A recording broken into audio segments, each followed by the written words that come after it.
DD Tamil தொலைக்காட்சி நேயர்களுக்கு வணக்கம். செய்திகளை வழங்குவதற்காக நான் ராஜகோபாலன் சத்யநாராயணன். முதலில் இந்நேரத்திற்கான தலைப்புச் செய்திகளை தற்போது பார்க்கலாம். 18வது மக்களவை சபாநாயகராக ஓம் பிர்லா குரல் வாக்கெடுப்பு மூலம் தேர்வு. பிரதமர் நரேந்திர மோடி, எதிர்க்கட்சித் தலைவர் ராகுல் காந்தி வாழ்த்து.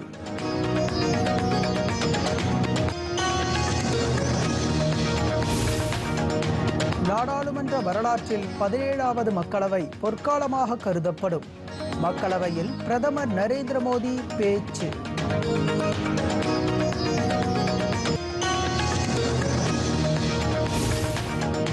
அவசர நிலை பிரகடனத்திற்கு எதிரான தீர்மானம் மக்களவையில் நிறைவேற்றம். ஓம் பிர்லாவின் கருத்துக்கு எதிர்ப்பு தெரிவித்து எதிர்க்கட்சிகள் அமளியில் ஈடுபட்டதால் மக்களவை நாளை வரை ஒத்திவைப்பு. அவசர நிலை பிரகடனத்தை கண்டித்து நாடாளுமன்றத்திற்கு வெளியே தேசிய ஜனநாயக கூட்டணி சார்பில் ஆர்ப்பாட்டம். பாஜக மற்றும் கூட்டணி கட்சி எம்பிக்கள் பங்கேற்பு. சட்டப்பேரவையில் சாதிவாரி கணக்கெடுப்பு தொடர்பான தனி தீர்மானம் ஒருமனதாக நிறைவேற்றம். கணக்கெடுப்பை மத்திய அரசு உடனே நடத்த முதலமைச்சர் மு.க. ஸ்டாலின் வலியுறுத்தல். சட்டப்பேரவை கூட்டத்தொடர் முழுவதும் அதிமுக உறுப்பினர்கள் சஸ்பெண்ட். தொடர் அமளியில் ஈடுபட்டதால் சபாநாயகர் நடவடிக்கை.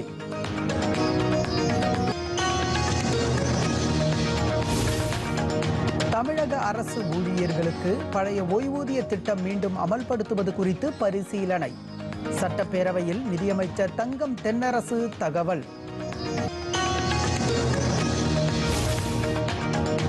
விக்கிரவாண்டி இடைத்தேர்தல் இறுதி வேட்பாளர் பட்டியல் வெளியீடு. திமுக, பாமக, நாம் தமிழர் கட்சி வேட்பாளர்கள் உட்பட 29 பேர் களம் காண்கின்றனர்.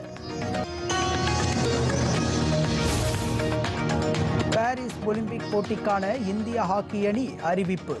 ஹர்மன்பிரீத் சிங் உள்ளிட்ட 16 பேருக்கு வாய்ப்பு.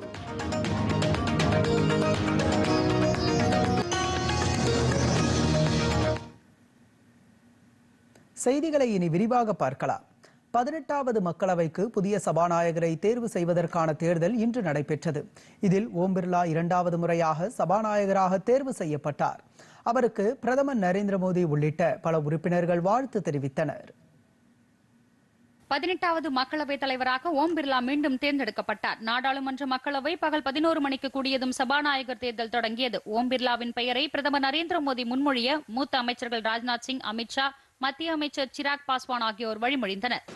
मैं प्रस्ताव करता हूं कि श्री ओम बिरला जो इस सभा के सदस्य हैं को इस सभा के अध्यक्ष के रूप में चुना जाए. இதேபோன்று எதிர்க்கட்சிகள் சார்பில் கொடிக்குன்னில் சுரேஷ் பெயரை கேரள எம்பி பிரேமச்சந்திரன் முன்மொழிந்தார். அவரை தொடர்ந்து நாடாளுமன்ற உறுப்பினர்கள் கனிமொழி மற்றும் சுப்ரியா சுலே ஆகிய இருவரும் வழிமொழிந்தனர். பின்னர் குரல் வாக்கெடுப்பு நடைபெற்றது. அதில் ஓம் பிர்லா மக்களவைத் தலைவராக மீண்டும் தேர்வு செய்யப்பட்டார். 18வது மக்களவையின் சபாநாயகராக தேர்ந்தெடுக்கப்பட்ட ஓம் பிர்லாவை பிரதமர் நரேந்திர மோடியும் எதிர்க்கட்சித் தலைவர் ராகுல் காந்தியும் அழைத்துச் சென்று சபாநாயகருக்கான இருக்கையில் அமர வைத்தனர். அப்போது நாடாளுமன்ற விவகாரத்துறை அமைச்சர் கிரண் ரிஜிஜுவும் உடனிருந்தார். आपके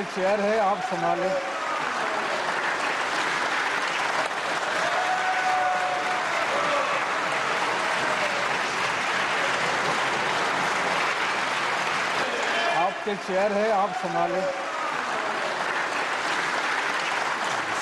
प्लीज.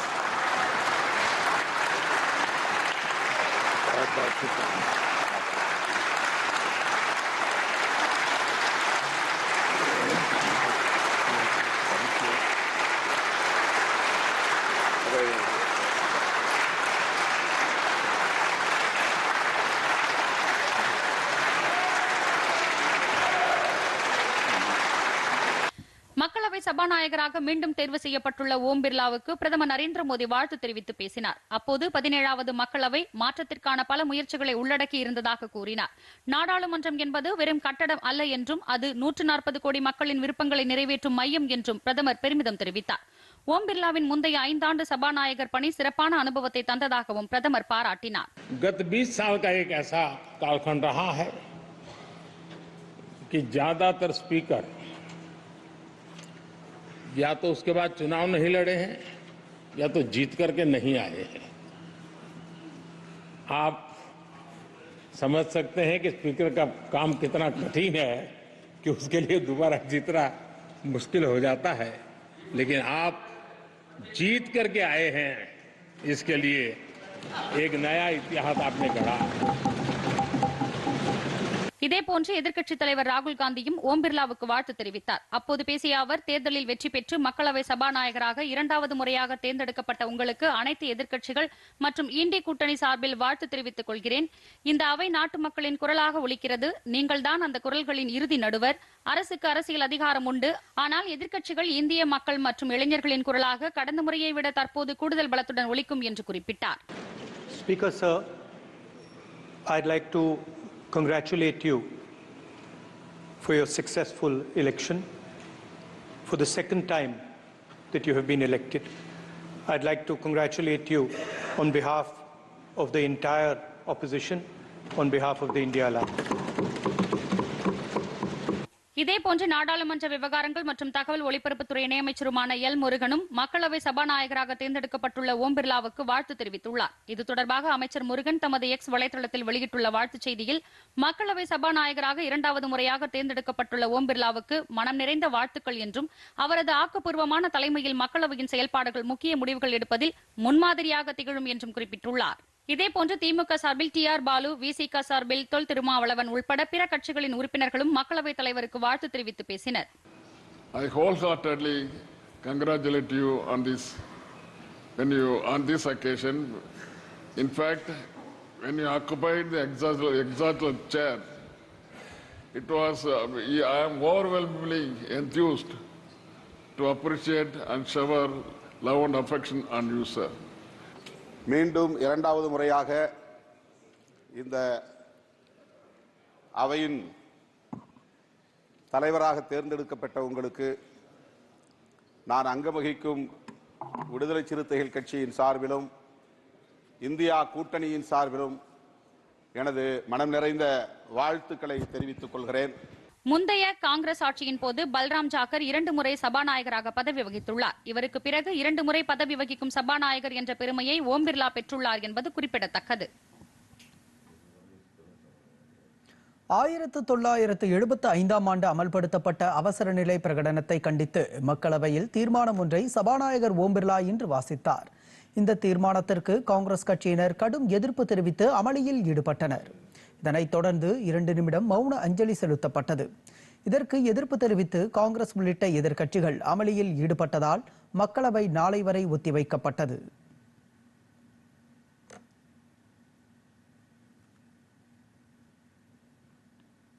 இதனிடையே ஓம் பிர்லாவின் பேச்சை வரவேற்று பிரதமர் நரேந்திர மோடி வெளியிட்டுள்ள தமது சமூக வலைதள பதிவில், சபாநாயகர் ஓம் பிர்லா அவசர நிலையை வன்மையாக கண்டித்ததற்கும் அக்காலகட்டங்களில் அத்துமீறல்களை முன்னிலைப்படுத்தி ஜனநாயகத்தின் கழுத்தை நெரித்த விதத்தை குறிப்பிட்டதில் மகிழ்ச்சி அடைகிறேன் என கூறியுள்ளார்.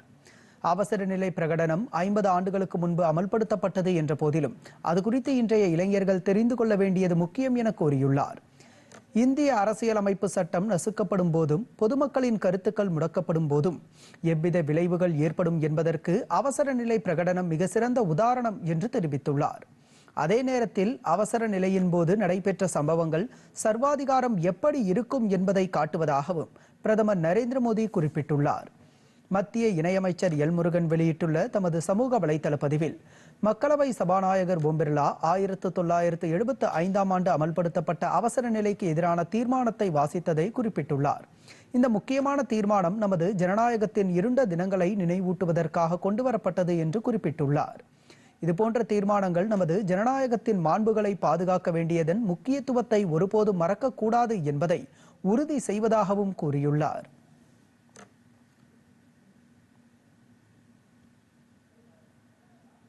ஆயிரத்து 1975ஆம் ஆண்டு நாட்டில் அவசர நிலை பிரகடனம் செய்யப்பட்டதை கண்டித்து தேசிய ஜனநாயக கூட்டணி சார்பில் தில்லியில் இன்று ஆர்ப்பாட்டம் நடைபெற்றது.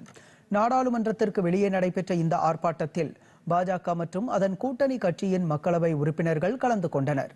பதாகைகளை ஏந்தியபடி இந்த ஆர்ப்பாட்டத்தில் பங்கேற்ற தேசிய ஜனநாயக கூட்டணி எம்பிக்கள் முன்னாள் பிரதமர் இந்திரா காந்தியால் அமல்படுத்தப்பட்ட அவசர நிலைக்கு காங்கிரஸ் கட்சி மன்னிப்பு கேட்க வேண்டும் என வலியுறுத்தி முழக்கங்களை எழுப்பினர். ஆர்ப்பாட்டத்திற்கு பிறகு செய்தியாளர்களிடம் பேசிய நாடாளுமன்ற விவகாரத்துறை அமைச்சர் கிரண் ரிஜிஜு 1975ஆம் ஆண்டு அவசர நிலை குறித்து திடீர் ஆலோசனை நடத்திவிட்டு அன்றைய தினமே இந்திரா காந்தி அவசர நிலையை பிரகடனம் செய்ததை சுட்டிக்காட்டினார். அத்தகைய சம்பவங்கள் இனி ஒருபோதும் நிகழாது என மக்களவையில் இன்று தீர்மானம் எடுக்கப்பட்டதாகவும் கிரண் ரிஜிஜு குறிப்பிட்டார். Then Prime Minister Srimati Indira Gandhi called emergency cabinet meeting and ratified post facto the single decision. Prime Minister took the decision alone. Cabinet rectified on the morning of 26 June 1975. That is why today we passed the resolution in the House that such trumpulation of such demolition of the Constitution will not be allowed again. So we have taken a resolution. மதுபான கொள்கை முறைகேடு வழக்கில் தில்லி முதலமைச்சர் அரவிந்த் கெஜ்ரிவாலை 3 நாட்கள் காவலில் எடுத்து விசாரிக்க சிபிஐக்கு நீதிமன்றம் அனுமதி அளித்துள்ளது. அமலாக்கத்துறை சார்பில் தொடரப்பட்ட இந்த வழக்கில் அரவிந்த் கெஜ்ரிவால் கைது செய்யப்பட்டு திகார் சிறையில் அடைக்கப்பட்டுள்ளார். இந்நிலையில் இந்த வழக்கு சிபிஐ வசம் ஒப்படைக்கப்பட்டது. இதையடுத்து கெஜ்ரிவாலை இன்று காலை கைது செய்த சிபிஐ அவரை தில்லி ரோஸ் அவென்யூ நீதிமன்றத்தில் விசாரணைக்காக ஆஜர்படுத்தியது. இருதரப்பு வாதங்களை கேட்ட நீதிமன்றம் அரவிந்த் கெஜ்ரிவாலை 3 நாள் காவலில் எடுத்து விசாரிக்க சிபிஐக்கு அனுமதி அளித்துள்ளது.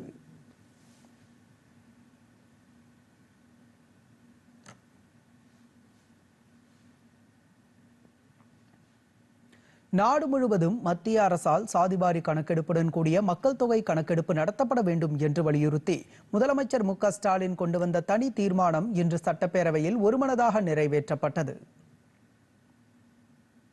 நாடு முழுவதும் மத்திய அரசால் சாதிவாரி கணக்கெடுப்புடன் கூடிய மக்கள் தொகை கணக்கெடுப்பு நடத்தப்பட வேண்டும் என்று வலியுறுத்தி முதலமைச்சர் மு.க.ஸ்டாலின் கொண்டு வந்த தனி தீர்மானம் இன்று சட்டப்பேரவையில் ஒருமனதாக நிறைவேற்றப்பட்டது.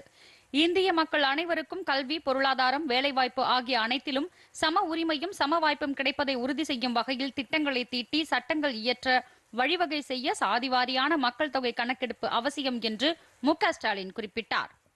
தீர்மானத்தில் குறிப்பிட்டுள்ளவாறு கல்வி, பொருளாதாரம் மற்றும் வேலைவாய்ப்பு உள்ளிட்ட அனைத்திலும் சம உரிமையும் சம வாய்ப்பும் அனைவருக்கு கிடைப்பதை உறுதி செய்ய அனைத்து நடவடிக்கைகளை இந்த அரசு நிச்சயமாக எடுக்கும் என்பதை தெரிவித்துக் கொள்கிறேன். மாண்புமிகு உறுப்பினர்கள் இந்த தீர்மானத்தை ஒருமனதாக நிறைவேற்றி தருமாறு கேட்டு அமைகிறேன். தீர்மானத்தை ஆதரித்து பேசிய தமிழக வாழ்வுரிமை கட்சியின் வேல்முருகன், தரவுகளின் அடிப்படையில் மட்டுமே பல்வேறு தரப்பினருக்கும் இடஒதுக்கீடு வழங்கி சமூக நீதியை உறுதி செய்ய இயலும் என்பதால் மாநில அரசின் சார்பிலேயே கூட சாதிவாரி கணக்கெடுப்பு நடத்தலாம் என்று குறிப்பிட்டார். கொங்குநாடு மக்கள் தேசிய கட்சியின் ER ஈஸ்வரன் பல்வேறு சாதிகளின் உட்பிரிவுகளை ஒன்றுபடுத்தி ஒரு பெயரில் இணைத்து கணக்கெடுப்பு நடத்த வேண்டும் என்று வலியுறுத்தினார். மனிதநேய மக்கள் கட்சியின் ஜவாஹிருல்லா, லிபியா, ஈராக், இலங்கை, மியான்மர் போன்ற நாடுகளை தவிர பிற அனைத்து நாடுகளும் கோவிட் பெருந்தொற்றுக்கு பிறகு மக்கள் தொகை கணக்கெடுப்பை நடத்தி முடித்துவிட்டன. ஆனால் இந்தியாவில் 2021ஆம் ஆண்டு நடத்தியிருக்க வேண்டிய கணக்கெடுப்பு இதுவரை எடுக்கப்படாமல் உள்ளது என்று குறிப்பிட்டார். இந்திய கம்யூனிஸ்ட் கட்சி உறுப்பினர் ராமச்சந்திரன் சமூக நீதி போராட்டத்தில் தமிழ்நாட்டிற்கு நீண்ட வரலாறு உள்ளதாக கூறினார். மார்க்சிஸ்ட் கம்யூனிஸ்ட் கட்சி உறுப்பினர் VP நாகைமாலி, மாநில அரசே சாதிவாரி கணக்கெடுப்பை நடத்தினால் நீதிமன்ற தலையீடு வரக்கூடும் என்பதால் மத்திய அரசே மக்கள் தொகை கணக்கெடுப்புடன் சேர்த்து இதனை மேற்கொள்ள வேண்டும் என்றார். விடுதலை சிறுத்தைகள் கட்சி சார்பில் பேசிய சிந்தனை செல்வன், 1931ஆம் ஆண்டிற்கு பிறகு இதுவரை சாதிவாரி கணக்கெடுப்பு நடத்தப்படவில்லை என்று சுட்டிக்காட்டினார். பாஜக சார்பில் பேசிய நைனா நாகேந்திரன், மாநில அரசே சாதிவாரி கணக்கெடுப்பை மேற்கொள்ளலாம் என்றும் பீகார் மாநில அரசு சார்பில் மேற்கொள்ளப்பட்ட கணக்கெடுப்பு குளறுபடியானது என்ற குற்றச்சாட்டின் காரணமாகவே அது பாட்னா உயர்நீதிமன்றத்தால் ரத்து செய்யப்பட்டது என்றார். பாமக சார்பில் பேசிய இரா அருள், உள்ளாட்சிகளுக்கே கூட சாதிவாரி கணக்கெடுப்பு நடத்த உரிமை உண்டு என்கின்ற போது மாநில அரசுக்கு நிச்சயம் உரிமை உண்டு என்றார். இடஒதுக்கீட்டின் அளவை அதிகரித்ததாலேயே உயர்நீதிமன்றம் அதனை ரத்து செய்ததாக அவர் மேலும் கூறினார். அப்போது குறுக்கிட்டு பேசிய மாநில சட்டத்துறை அமைச்சர் ரகுபதி, புள்ளியியல் விவர சேகரிப்பு சட்டம் 2008 கீழ் மாநில அரசே சாதிவாரி கணக்கெடுப்பை நடத்தலாம் என்கின்ற போதிலும் அதன் அடிப்படையில் எடுக்கப்படும் முடிவுகளை ஏற்கவோ மறுக்கவோ மக்கள் தொகை கணக்கெடுப்பு சட்டத்தின்படி மத்திய அரசுக்கு உரிமை இருக்கிறது என்று விளக்கம் அளித்தார். இதன் காரணமாகத்தான் சாதிவாரி கணக்கெடுப்பை தேசிய அளவிலான மக்கள் தொகை கணக்கெடுப்புடன் சேர்த்து மத்திய அரசே நடத்த வேண்டும் என்று தீர்மானம் கொண்டுவரப்பட்டுள்ளதாக தெரிவித்தார். தமிழ்நாடு காங்கிரஸ் கமிட்டி தலைவர் செல்வ பெருந்தகை பேசும்போது கர்நாடகாவில் 2015ஆம் ஆண்டு மேற்கொள்ளப்பட்ட சாதிவாரி கணக்கெடுப்பை மத்திய அரசு எதிர்த்ததன் மூலம் சமூக நீதி தொடர்பான அதன் நிலைப்பாடு வெளிப்பட்டிருப்பதாக குறிப்பிட்டார். அஇஅதிமுக தொண்டர் உரிமை மீட்பு குழு சார்பில் பேசிய பால் மனோஜ் பாண்டியன் இத்தீர்மானம் சமூக நீதிக்கு ஏற்றது என்றார். பின்னர் தீர்மானம் குரல் வாக்கெடுப்பு மூலம் ஒருமனதாக நிறைவேறியது. தமிழக சட்டப்பேரவையில் இருந்து அஇஅதிமுக உறுப்பினர்கள் நடப்பு கூட்டத்தொடரின் எஞ்சிய நாட்கள் முழுமைக்கும் இடைநீக்கம் செய்யப்பட்டுள்ளனர். அஇஅதிமுக உறுப்பினர்கள் இன்றும் சட்டப்பேரவைக்கு கருப்பு சட்டை அணிந்து வந்தனர். கூட்டம் தொடங்கிய சிறிது நேரத்தில் கள்ளக்குறிச்சி கள்ளச்சாராயம் விவகாரம் குறித்து விவாதம் நடத்த கோரி மீண்டும் கடும் அமளியில் ஈடுபட்டனர். 8 நிமிடங்கள் அமளி நீடித்தது.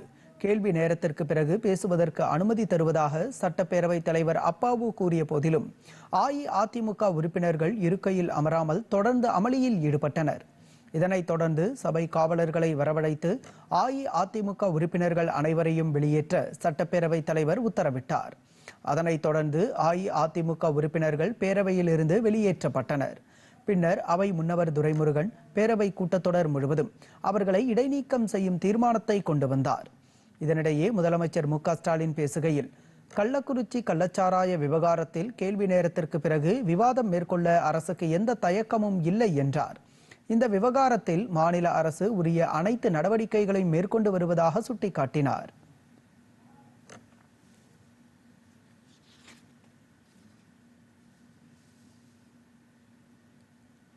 மக்கள் பிரச்சனையை பற்றி இப்பேரவை பேச வாய்ப்பளிப்பதாக தெரிவித்தும் அதை ஏற்க மனமில்லாமல் வெளியில் சென்று பேசுவது என்பது இந்த பேரவையினுடைய மாண்புக்கும் மரபுக்கும் ஏற்புடைய செயல் அல்ல.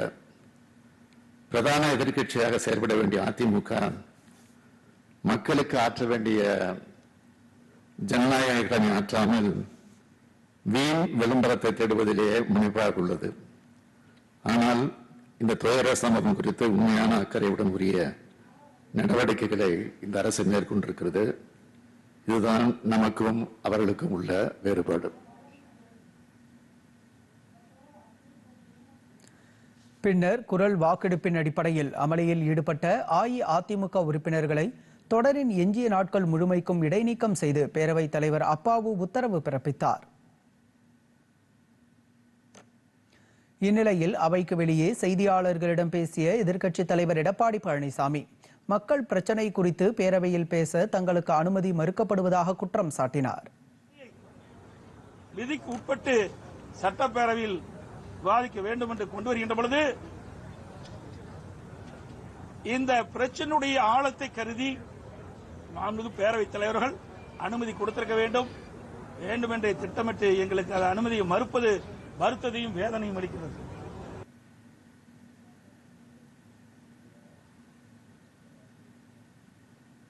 தமிழக அரசு ஊழியர்களுக்கு பழைய ஓய்வூதிய திட்டத்தை மீண்டும் அமல்படுத்துவது தொடர்பான கொள்கை அரசின் பரிசீலனையில் உள்ளதாக மாநில நிதி மற்றும் மனிதவள மேலாண்மை துறை அமைச்சர் தங்கம் தென்னரசு கூறியிருக்கிறார்.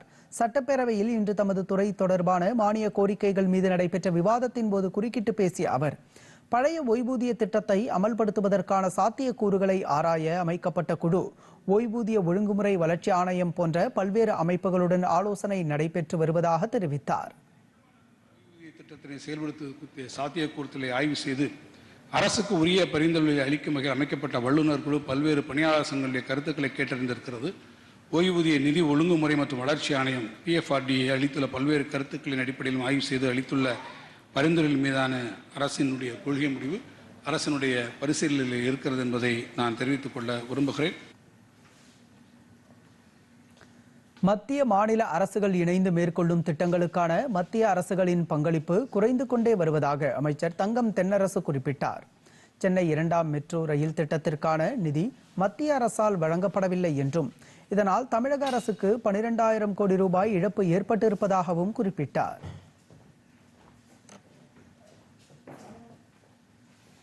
விவசாயிகளின் நலன் கருதி 2024-25ஆம் ஆண்டு நெல்லுக்கான குறைந்தபட்ச ஆதார விலையுடன் காரிஃப் பருவத்திற்கான கொள்முதலில் ஒரு குவிண்டால் சாதாரண நெல்லுக்கு 105 ரூபாய் கூடுதல் ஊக்கத்தொகையாக வழங்கப்படும் என முதலமைச்சர் மு க ஸ்டாலின் அறிவித்துள்ளார். இதுகுறித்து தமிழக அரசு வெளியிட்டுள்ள அறிக்கையில் தமிழகத்தில் நெல் உற்பத்தியினை பெருக்கும் வகையிலும் விவசாயிகளின் வாழ்வை வளப்படுத்தி அவர்களை மேலும் ஊக்கப்படுத்தும் நோக்கத்திலும் சன்னரக நெல் குவிண்டால் ஒன்றுக்கு 130 ரூபாய் கூடுதல் ஊக்கத்தொகையாக வழங்கப்படும் என தெரிவிக்கப்பட்டுள்ளது. நேரடி நெல் கொள்முதல் நிலையங்களில் விவசாயிகளிடமிருந்து ஒரு குவிண்டால் சாதாரண நெல் 2405 ரூபாய்க்கும் ஒரு குவிண்டால் சன்னரக நெல் 2450 ரூபாய்க்கும் கொள்முதல் செய்யப்படும் என கூறப்பட்டுள்ளது. இந்த புதிய குறைந்தபட்ச ஆதார விலை மற்றும் மாநில அரசின் ஊக்கத்தொகையானது வரும் செப்டம்பர் 1ஆம் தேதி முதல் நடைமுறைக்கு வரும் எனவும் அறிக்கையில் தெரிவிக்கப்பட்டுள்ளது.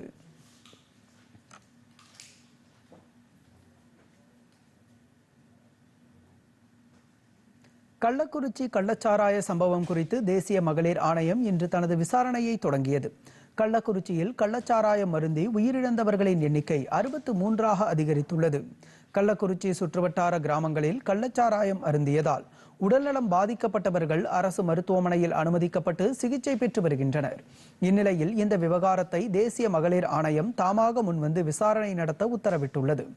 இதன்படி அமைக்கப்பட்ட அந்த ஆணையத்தின் உறுப்பினர் குஷ்பு தலைமையில் 3 பேர் கொண்ட குழு இன்று கள்ளக்குறிச்சிக்கு வருகை தந்தது.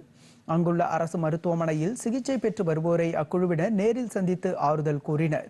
குறிப்பாக கள்ளச்சாராயம் அருந்தி சிகிச்சை பெற்று வரும் பெண்களை சந்தித்து அவர்களுக்கு ஏற்பட்டுள்ள பாதிப்புகள் குறித்து கேட்டறிந்தனர். பின்னர் செய்தியாளர்களிடம் பேசிய குஷ்பு, சாராய வியாபாரம் என்பது புற்றுநோயை போன்றது என்று குறிப்பிட்டார். எனவே அதனை வேரோடு அழித்தால் மட்டுமே சமுதாயத்தை பாதுகாக்க முடியும் என்றும் தெரிவித்தார். முற்றுப்புள்ளி வச்சாதான் ஒரு பிரச்சனை வரும்போது கேன்சர் மாதிரி வேரோட புடுங்கி போட்டாதான் உங்களுக்கு கேன்சர் ட்ரீட் பண்ண முடியும். அதுதான் இந்த மாதிரி சாராய வியாபாரம்.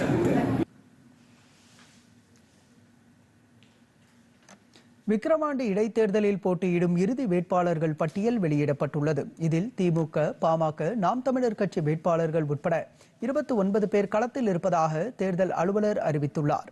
விழுப்புரம் மாவட்டம் விக்கிரவாண்டி தொகுதி இடைத்தேர்தல் வரும் 10ஆம் தேதி நடைபெறவுள்ள நிலையில் வாக்காளர் இறுதிப்பட்டியல் இன்று பிற்பகல் வெளியிடப்பட்டது.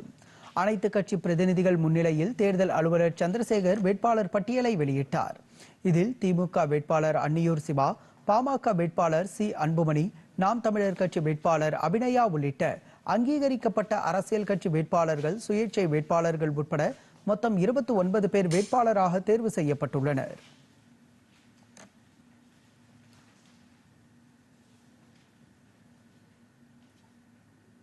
சாதிவாரி கணக்கெடுப்பை மாநில அரசு நடத்த முடியும் என்று பாமக தலைவர் அன்புமணி ராமதாஸ் தெரிவித்துள்ளார். சென்னையில் இன்று செய்தியாளர்களிடம் பேசிய அவர், சாதிவாரி கணக்கெடுப்பு நடத்துவது கட்டாயம் என்று வலியுறுத்தினார். தமிழகத்தில் சாதிவாரி கணக்கெடுப்பு நடத்தவும் அது தொடர்பான புள்ளி விவரங்களை சேகரிக்கவும் திமுக அரசுக்கு மனமில்லை என்றும் அன்புமணி குற்றம் சாட்டினார்.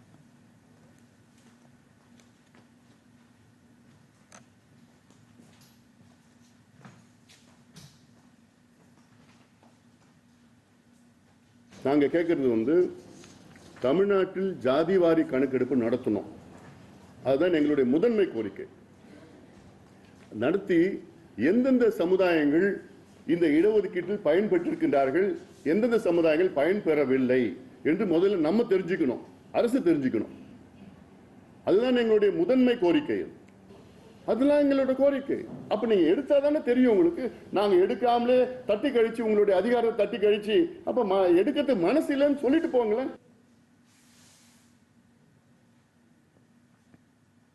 சிலம்பு செல்வர் என அழைக்கப்படும் சுதந்திர போராட்ட வீரர் மாப்போசியின் 119வது பிறந்த நாளையொட்டி பல்வேறு கட்சிகள் சார்பில் மரியாதை செலுத்தப்பட்டது. இதையொட்டி சென்னை தியாகராய நகரில் உள்ள மாப்போசியின் உருவ சிலைக்கு தமிழக அரசு சார்பில் மாலை அணிவித்து மரியாதை செலுத்தப்பட்டது. உருவ சிலைக்கு கீழ் அலங்கரித்து வைக்கப்பட்டிருந்த மாப்போசி படத்திற்கு அமைச்சர்கள் மு. பி. சாமிநாதன், மா. சுப்பிரமணியன், சென்னை மாநகர மேயர் பிரியா மற்றும் செய்தித்துறை அதிகாரிகளும் மலர் தூவி மரியாதை செலுத்தினர்.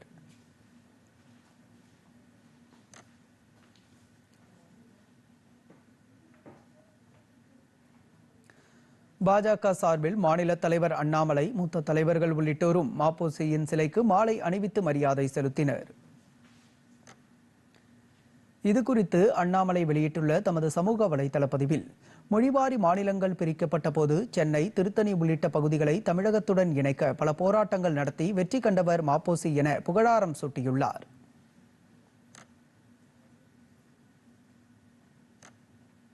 சர்வதேச போதைப்பொருள் ஒழிப்பு தினம் இன்று கடைபிடிக்கப்படுகிறது. இதையொட்டி தமிழகத்தில் பல்வேறு பகுதிகளில் விழிப்புணர்வு நிகழ்ச்சிகள் நடத்தப்பட்டன. சர்வதேச போதைப் பொருள் தடுப்பு தினத்தை முன்னிட்டு காவல்துறையின் சார்பில் பல்வேறு நிகழ்ச்சிகள் நடைபெற்று வருகின்றன. அதன் ஒரு பகுதியாக கரூரில் பள்ளி மாணவர்கள் பங்கேற்ற போதையில்லா தமிழகம் என்ற தலைப்பில் விழிப்புணர்வு பேரணி நடைபெற்றது. இந்த பேரணியை கரூர் மாவட்ட ஆட்சியர் தங்கவேல் மற்றும் மாவட்ட காவல்துறை கண்காணிப்பாளர் பிரபாகர் தொடங்கி வைத்தனர். அதேபோலவே தருமபுரி மாவட்ட ஆட்சியர் அலுவலக வளாகத்தில் மதுவிலக்கு மற்றும் ஆயத்தீர்வை சார்பில் கல்லூரி மாணவர்கள் கலந்து கொண்ட போதைப் பொருள் ஒழிப்பு மற்றும் சட்டவிரோத கடத்தலுக்கு எதிரான விழிப்புணர்வு பேரணி நடைபெற்றது. இந்த பேரணியை மாவட்ட வருவாய் அலுவலர் பால் பிரின்ஸ்லி ராஜ்குமார் மற்றும் மாவட்ட காவல் கண்காணிப்பாளர் ஸ்டீபன் ஜேசுபாதம் தொடங்கி வைத்தனர். திண்டுக்கல் மாவட்டம் வத்தலக்குண்டு காவல் நிலையம் சார்பில் நடைபெற்ற போதைப் பொருள் ஒழிப்பு விழிப்புணர்வு பேரணியில் பள்ளி மாணவர்கள் கலந்து கொண்டனர். இந்த பேரணியை வத்தலக்குண்டு காவல் ஆய்வாளர் சிலைமணி தொடங்கி வைத்தார். திருப்பூர் காவல்துறையின் சார்பில் சர்வதேச போதைப் பொருள் தடுப்பு தினத்தை முன்னிட்டு நடைபெற்ற ஓவியப் போட்டியில் வெற்றி பெற்றவர்களுக்கு பரிசளிக்கும் விழா நடைபெற்றது. மாநகர காவல் ஆணையர் பிரவீன்குமார் அபினவ் வெற்றி பெற்றவர்களுக்கு பரிசுகளை வழங்கி பாராட்டினார். சர்வதேச போதைப் பொருள் தடுப்பு தினத்தை முன்னிட்டு திருவள்ளூர் மாவட்ட ஆட்சியர் அலுவலகத்தில் போதையினால் ஏற்படும் இழப்புகள் மற்றும் உயிர் சேதங்கள் குறித்து மாணவர்கள் விழிப்புணர்வு நாடகங்களை நடத்தினர். முன்னதாக நடைபெற்ற விழிப்புணர்வு பேரணியை மாவட்ட ஆட்சியர் பிரபு சங்கர் மற்றும் மாவட்ட காவல் கண்காணிப்பாளர் சீனிவாச பெருமாள் தொடங்கி வைத்தனர். திருவண்ணாமலையில் போதைப் பொருள் ஒழிப்பு தினத்தை முன்னிட்டு பள்ளி மாணவர்கள் பங்கேற்ற விழிப்புணர்வு பேரணியை மாவட்ட காவல் கண்காணிப்பாளர் கார்த்திகேயன் தொடங்கி வைத்தார். பேரணியை தொடங்கி வைத்த கார்த்திகேயன் போதைப் பொருட்களால் ஏற்படும் தீமைகள் குறித்தும் அவற்றை பயன்படுத்துபவர்களுக்கு வழங்கப்படும் தண்டனைகள் குறித்தும் விழிப்புணர்வு ஏற்படுத்தினார். அதேபோலவே திருச்சி மாவட்டத்தில் மதுவிலக்கு மற்றும் ஆயத்தீர்வை சார்பில் போதைப் பொருள் பயன்பாடு மற்றும் போதைப் பொருள் கடத்தல் தொடர்பான விழிப்புணர்வு பேரணி நடைபெற்றது. பள்ளி, கல்லூரி மாணவர்கள் கலந்து கொண்ட இந்த பேரணியை மாவட்ட ஆட்சியர் பிரதீப்குமார் தொடங்கி வைத்தார். 20 ஓவர் உலகக்கோப்பை கிரிக்கெட் தொடரில் நாளை நடைபெறவுள்ள முதல் அரையிறுதி ஆட்டத்தில் இங்கிலாந்துடன் இந்தியா பலப்பரீட்சை நடத்துகிறது. இந்த போட்டி இந்திய நேரப்படி நாளை இரவு 8 மணிக்கு கயானாவில் நடைபெறவுள்ளது. இதற்கு முன்பு இவ்விரு அணிகளும் இதுவரை நடைபெற்ற 23 ஆட்டங்களில் மோதியுள்ளன. இதில் 12 ஆட்டங்களில் இங்கிலாந்தும் 11 போட்டிகளில் இந்தியாவும் வெற்றி பெற்றுள்ளன. கடந்த 2022ஆம் ஆண்டு நடைபெற்ற உலகக்கோப்பை கிரிக்கெட் தொடரின் அரையிறுதி சுற்றில் இங்கிலாந்திடம் 10 விக்கெட் வித்தியாசத்தில் இந்தியா தோல்வியடைந்தது. எனவே இந்த தோல்விக்கு பதிலடி கொடுக்கும் வகையில் நாளை இந்திய அணி விளையாடும் என ரசிகர்கள் எதிர்பார்க்கின்றனர்.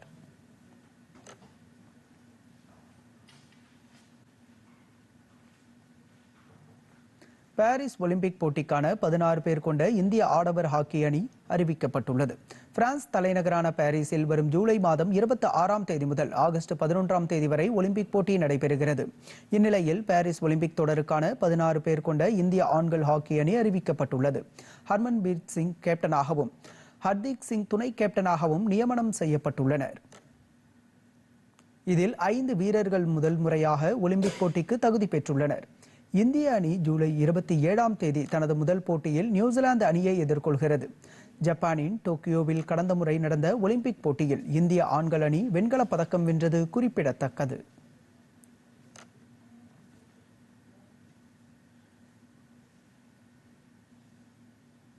இத்துடன் செய்திகள் நிறைவடைந்தன. மீண்டும் செய்திகள் இரவு 10 மணிக்கு. வணக்கம்.